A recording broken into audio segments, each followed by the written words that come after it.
there's also a letter tucked in the end of the notebook. It's from Puma.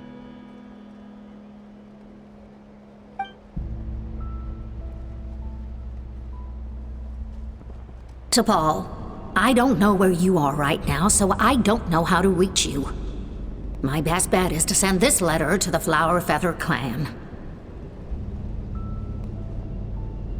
Your father is gravely ill. Oh, I know we've had our differences in the past, but he is still your father.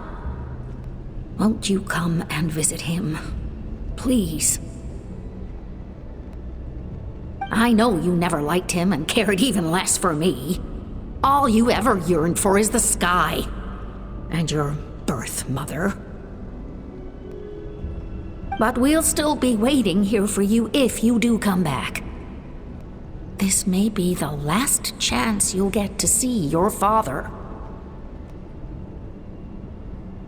So Puma's not T'Pol's real mom? Huh. Well, she did say he never called her mom, but I might assume she was just venting. We know that T'Pol's father passed away quite recently, and this letter looks recent.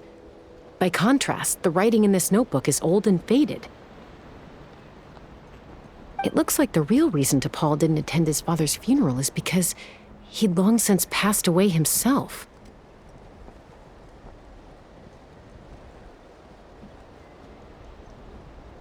If we ask ourselves why this letter was sent to the Flower Feather clan, why T'Pol always yearned for the sky, and how he got his hands on a relic from the Cinder City, it all points to one answer. That's right. T'Pol was my child. He was born during my days as a wingless wanderer. His birth gave me new hope. I wanted to become the kind of mother who spent her days as a valiant rider, soaring the skies. Not an aimless, wingless nobody.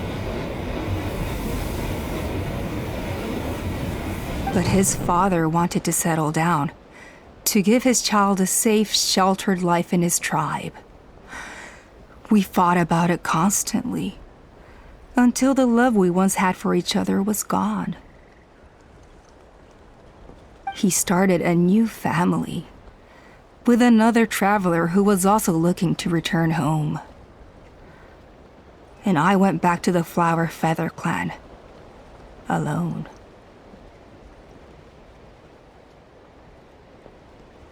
Opa? I had no idea that despite being raised among the children of echoes, my child still harbored dreams of the skies.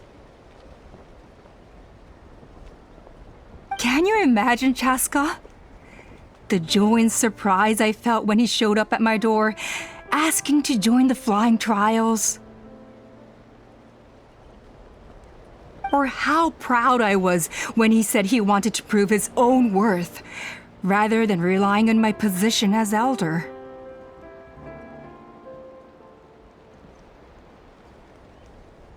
And then the anguish that overcame me when he was rejected by the Kukusaurs and became wingless, just as I had after my injury.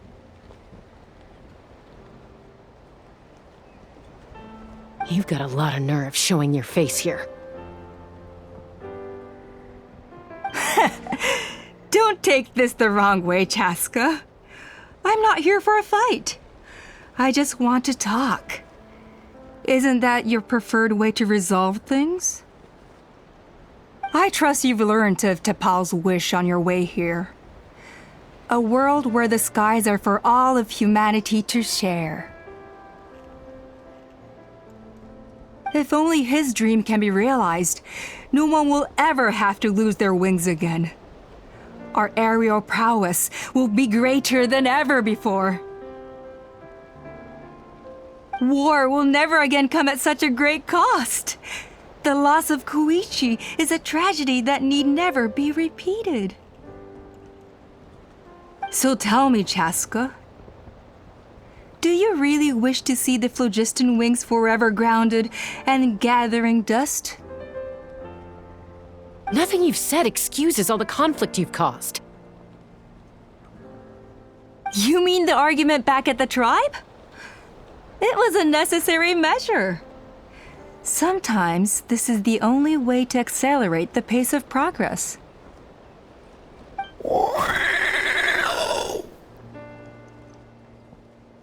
Is a mother harming her children when she coaxes them into swallowing a bitter pill? Of course not. It is a brief moment of suffering for the greater good, and the child would come to understand this in due course. The phlogiston wings are that bitter pill. We will never progress as a tribe if we cling to the scraps the Kukusaurs offer us. Once the people have embraced the phlogiston wings, they will never look back, even if they learn how the refined phlogiston is sourced. They will convince themselves that the sacrifice of a few Kukusaurs is a small price to pay for our dominion over the skies. But this I had not anticipated. I barely had the chance to introduce the phlogiston wings to the tribe before you found this place. Your plan was hardly foolproof.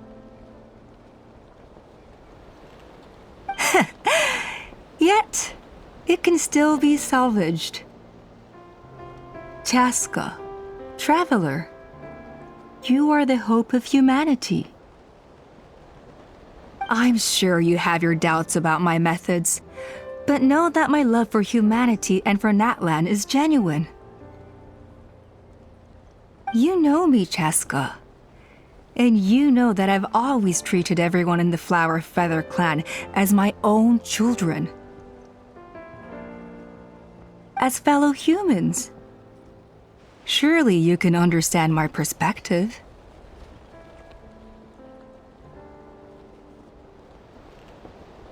Hey, quit the quips! This is serious! Alpa, Natlan doesn't belong to humans alone. And truthfully, neither do I.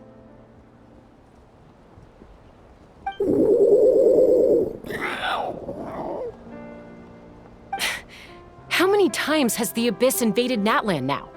And yet despite how much stronger it is than us, Natlan still stands as a nation of humans and Saurians.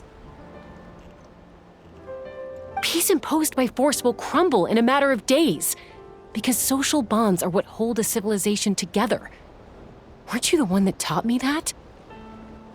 And yet you would break the bond we share with our Saurian companions to take more power for ourselves? That's as stupid as hacking your own arm off to use it as a club.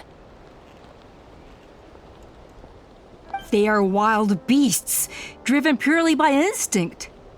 How could they possibly understand human social bonds? Ugh, how did someone like her ever become a writer?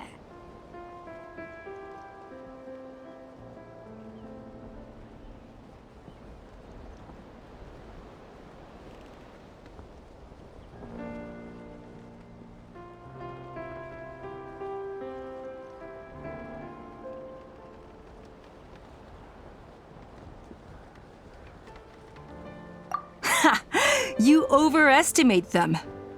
They bow to the strong and shun the weak. That's all there is to it. They never gave Tepal a second glance when he was at his lowest, nor me when I returned injured from the Cinder City. It's all about survival of the fittest for them. Plain and simple. They obeyed me once I proved myself stronger than them, but the moment it serves them better, they'll abandon me in a heartbeat. You're wrong, Alpa. They only reject the wingless because they don't want to fly anyone to their death.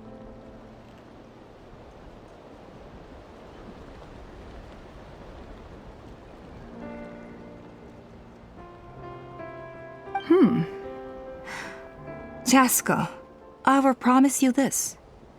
Only the unruliest wild Kukusaurs will be used for phlogiston extraction.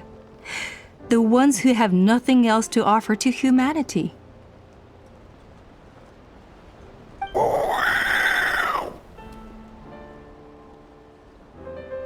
Well, that's too bad. Because I know a few unruly wild kukasaurs who don't think that idea is gonna fly. Namely my mom, my sister, and me. And the others? To us, they're friends, family, even children. So if you want to put any of them in one of your cages, you're gonna have to go through us. Is that right? I knew you might be difficult to convince. Maybe this will change your mind.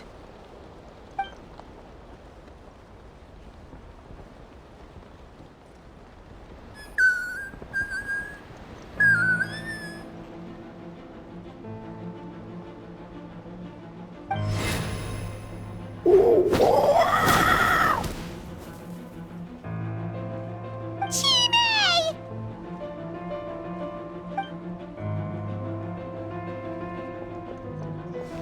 Opa! Careful! Don't make any rash decisions. Unless you want to see her suffer.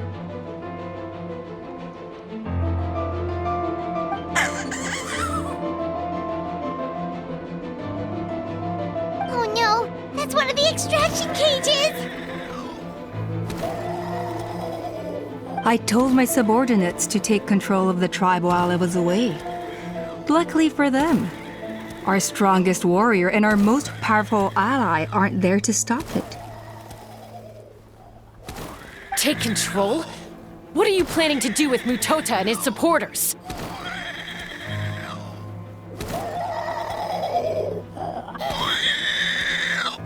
Merely accelerate their inevitable downfall. They cannot stand in the way of progress forever. It is not the move I wish to make, but I'm afraid you and your friends force my hand. And since you insist on imposing me too, I have no choice but to keep you here until the dust has settled. So that's what you meant by I just want to talk. You never intended to negotiate. You just wanted to stall us. No, Chaska. I genuinely hoped I could win you over. You are the strongest warriors we have. Put down your weapons, and I promise you that no harm will come to this young Sarian. I just need you to stay here for the next couple of weeks or so, while my people consolidate their power. Then, I will give her back to you, and you'll be free to leave. As long as the majority supports our vision, even the Pyro Archon cannot meddle in our internal affairs. Your vision is deranged, and the Flower Feather Clan will never support it. You sure about that? Then wait here and see. Time will tell. What do we do? Even if the whole tribe fights back, Mutota's in grave danger!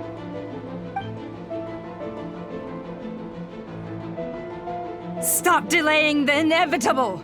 Drop your weapons and get into the cages, now! She's still holding Chime hostage. Is there really no other way?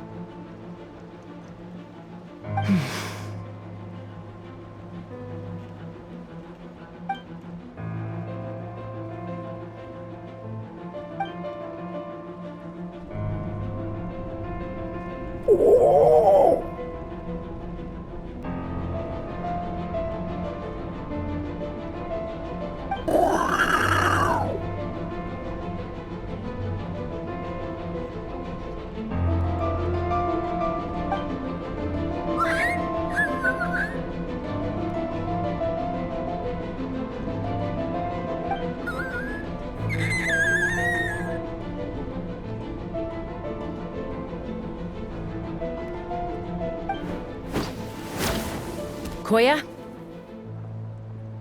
Huh? What are you yapping about?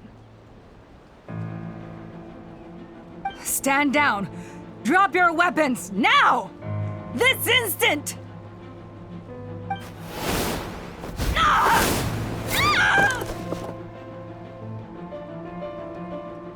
No! The relic!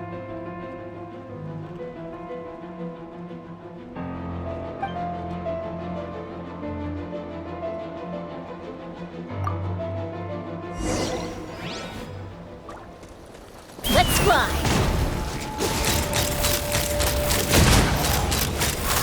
Don't give up, Alpha! Smash We're your negotiating! scorch! Which will it be? Hey, something's up with this relic! Open fire! Ah!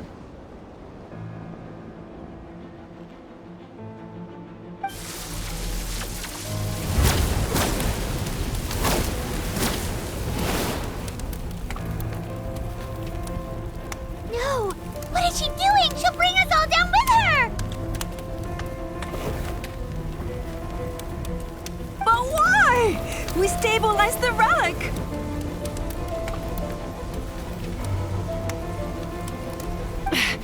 Maybe it got damaged in the fight. If we don't think of something fast, this whole workshop is gonna fall apart. No. They're directly beneath us. My beloved tribe!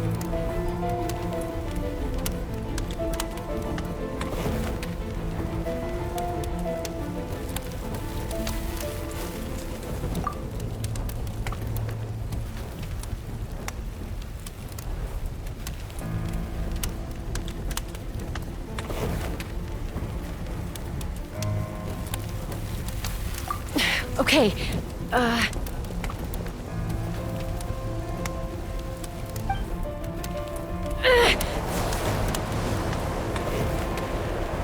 it's too powerful. This ain't a toy like last time. I don't think I can just throw it aside.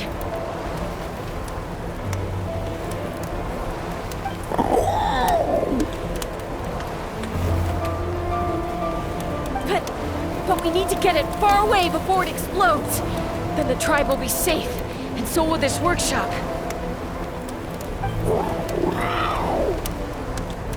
Koya, remember when we were kids? Come on, let's take this thing high up into the sky.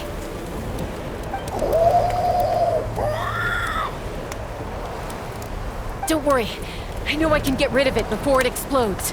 We're talking some surface wounds at most. All I need is for you to catch me at the end, just like old times.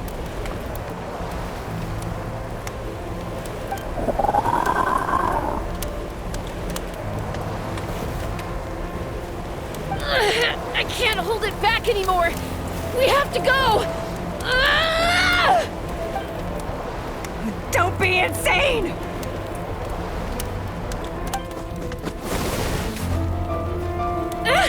Alpha, what are you? You're a fool, Chaska!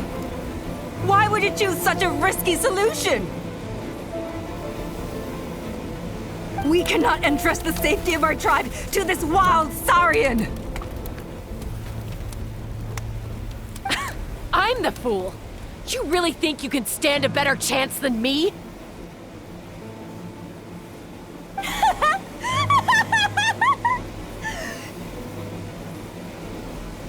Sure, it may be asking too much for an ex-wingless to escape the blast radius in time. But I can fly it a safe distance away, even if it's the last thing I do.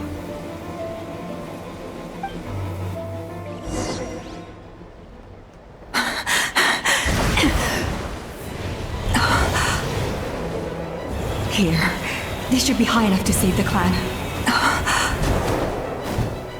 What? You don't get to die a hero today.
Are you hurt?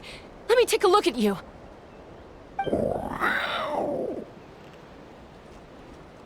What do you mean, I'm fine? Didn't I tell you to catch me on your back? Why did you try to shield me from the blast?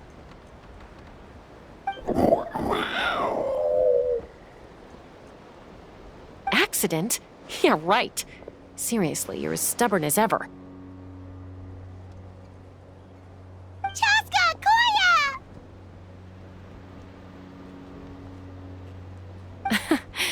How are things looking here?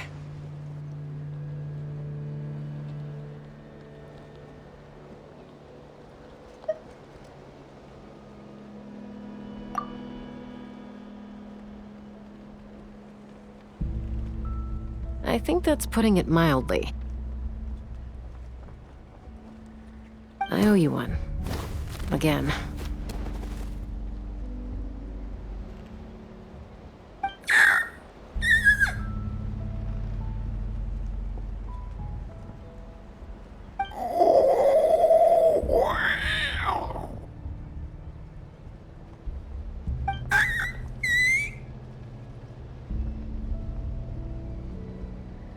Oh, but be honest.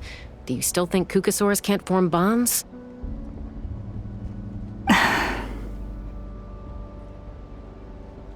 Mom, I'll figure out the refinement problem. I'll find a way. You don't need to worry about it. I just need some more time. That's all I ask. Please just trust me. Just this once.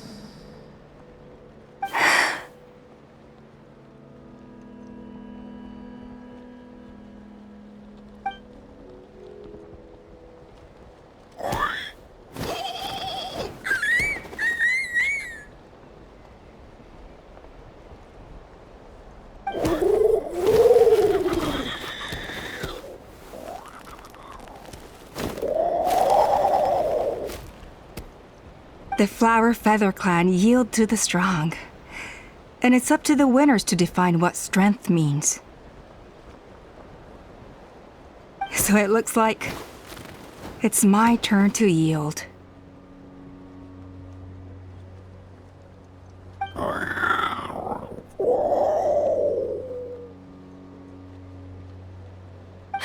Koya! Koya!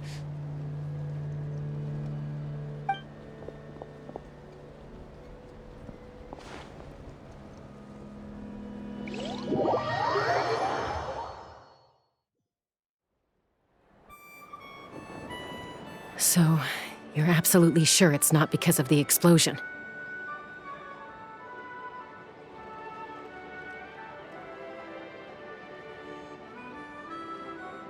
Yes, for the 10,000th time, I'm sure. The blast barely touched her. The reason she fainted was old injuries playing up, compounded by overexertion in recent days. The moment she finally relaxed, all the built-up stress finally caught up with her.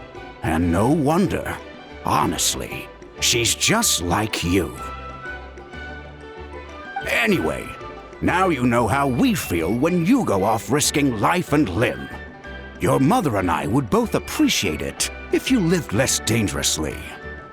You know she wrote to me from the Masters of the Nightwind, just to scold me for not doing enough to keep an eye on you. If she wasn't so busy with work, you can bet she'd come back here and chew us both out in person. I'll find an opportunity to apologize to her. I promise. You'd better. No more avoiding us, okay? And don't get me started on all the checkups you've missed. Got it. Got it. Huh? Koya? You're awake. I'll go let everyone know. Hey, but we're not done talking. What are we gonna do with her, Even after everything that's happened, she still hasn't figured out how to start the conversation with you. She keeps saying, I don't think Koya has forgiven me yet. But if you ask me, she's the one who's scared to open up and have an honest conversation. For all her confidence, she's a very sensitive soul underneath. You'd think as a peacemaker, she of all people would know how to reconcile with her family after a falling out. She must have been a handful growing up. Thank you for being there for her.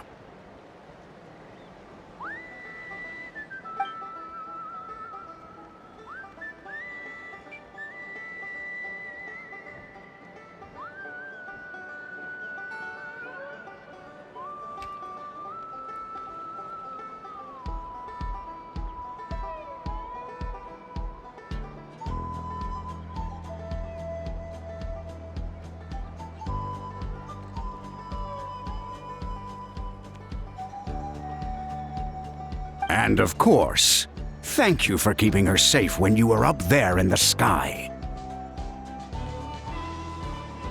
Koya, Uncle Cusco, we're here!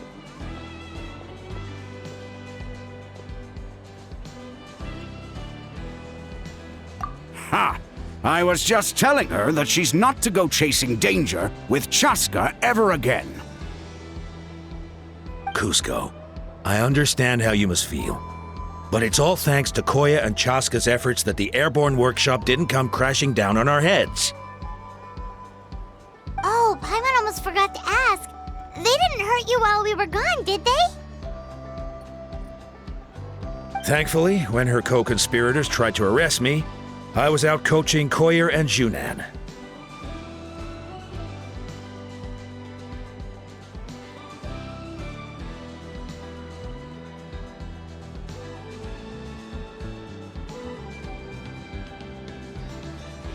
The two of them were a huge help.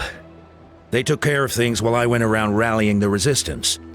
So, in the end, Alpa's would-be revolt didn't really get off the ground.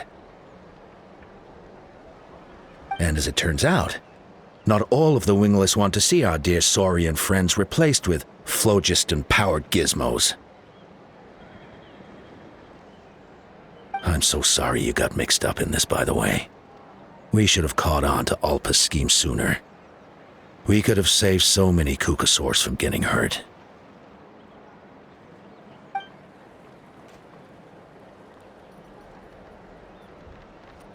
Most of the airborne workshop has now been dismantled.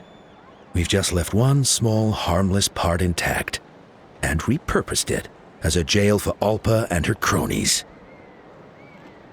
Let's see how they like being locked up in a sky prison!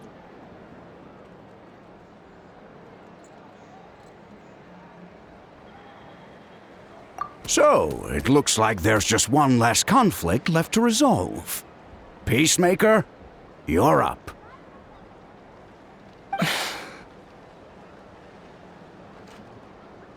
I said I had to wait until things had blown over, didn't I? And now they have. But I still have no idea what to say.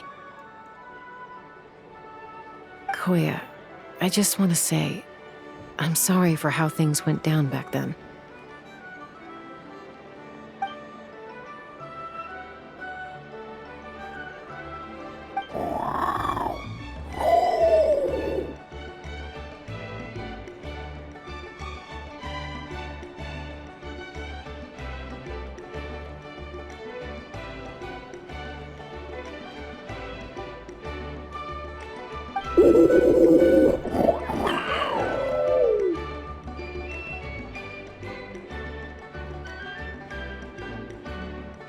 Huh? Does this mean you're not mad at me anymore?